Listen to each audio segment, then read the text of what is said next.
Baik teman-teman, di sini saya akan menjelaskan mengenai prosedur modul gas absorpsi.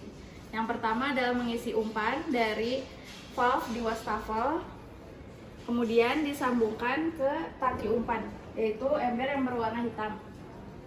Umpan diisi hingga tanda batas. Kemudian setelah tanda batas, teman-teman merangkai selang yang ada di rangkaian. Untuk yang saya contohkan ini pada kolom WWC. Yang pertama adalah teman-teman menyambungkan selang untuk jalur masuknya udara, yaitu selang yang ini disambungkan ke valve ini, kemudian jangan lupa dibuka, dan ini valve-nya dibuka juga. Lalu di bawah ada selang untuk produk, kemudian valve-nya juga jangan lupa untuk dibuka. Lalu di sini ada selang untuk apabila terjadi flooding, jangan lupa untuk valve-nya dibuka. Lalu ini ada selang juga dihubungkan ke atas untuk bila terjadi flooding, dan jangan lupa untuk selang ini tidak boleh tercelup ke dalam air. Selanjutnya, kemudian di sini ada valve yang digunakan untuk apabila terjadi flooding, jangan lupa untuk dibuka dan dihubungkan dengan selang. Lalu di sini ada valve juga untuk jalur masuknya air dari tangki umpan, jangan lupa untuk dibuka valve-nya. Kemudian di sini terdapat dua selang berwarna hijau.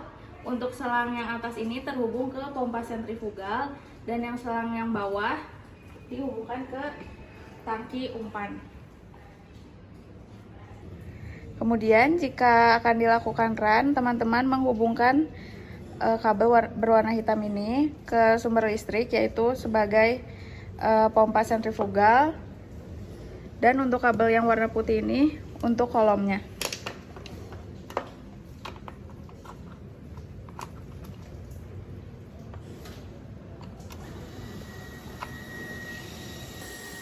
Setelah dihubungkan dengan listrik, kolom dinyalakan dengan cara menekan tombol ini. Setelah itu dibuka gasnya dengan valve ini. Di gas flow meter sudah dapat dilihat bahwa ada gas yang masuk. Selanjutnya untuk liquid dibuka dengan valve ini. Dan bisa dilihat di liquid manometer ada aliran air yang masuk. Dan bisa dilihat di kolom jika terdapat bubbling seperti ini, artinya ada kontak antara udara yang masuk dan juga air.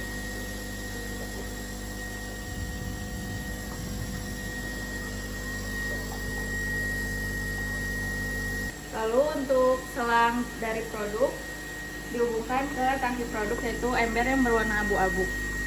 Untuk di sini terdapat pompa aksial, di mana jika produk sudah penuh digunakan untuk membuang produk ke wastafel.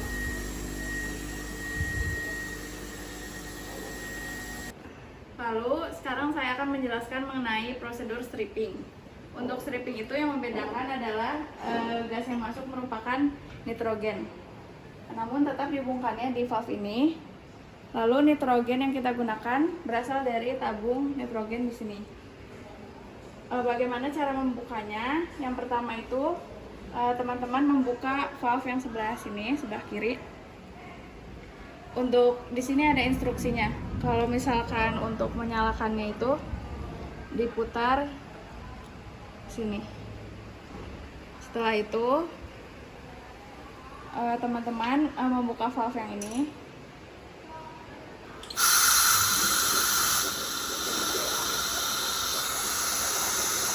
Terus ini bisa diatur.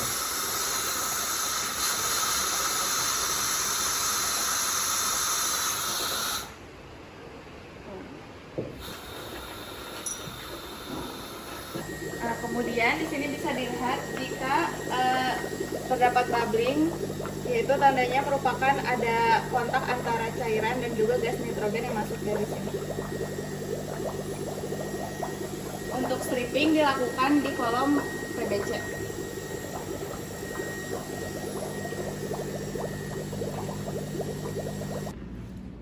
Kemudian di sini saya akan menjelaskan mengenai DO meter. untuk DO-meter itu yang pertama ada bagian probe-nya. Di bagian probe itu ada probe head yang bisa dibuka.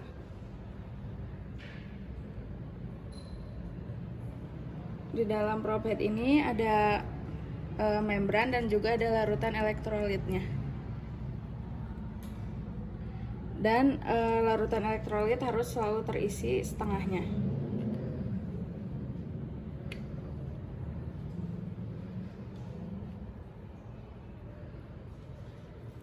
Kemudian jika ingin digunakan, setelah memastikan larutannya, tutup yang berwarna merah ini dibuka.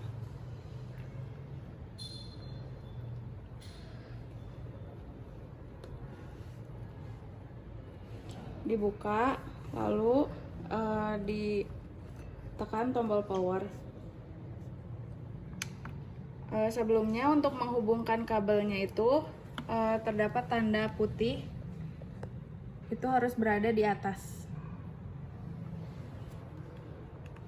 Kemudian setelah dinyalakan, teman-teman bisa mengukur kadar O2 di udara dengan cara memastikan tombol ini berada di posisi O2. Kemudian dilihat di layarnya. Kemudian akan muncul nilai O2 di udara berupa persen. Lalu di bawahnya ada suhu.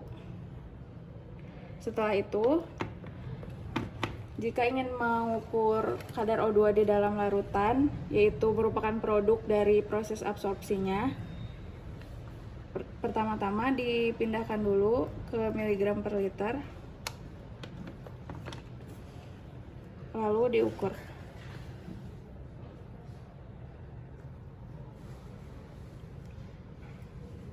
Pengukuran dilakukan hingga angkanya itu konstan. Setelah itu diseka menggunakan tisu, lalu probe harus dipastikan selalu direndam dengan Aquades bila tidak digunakan.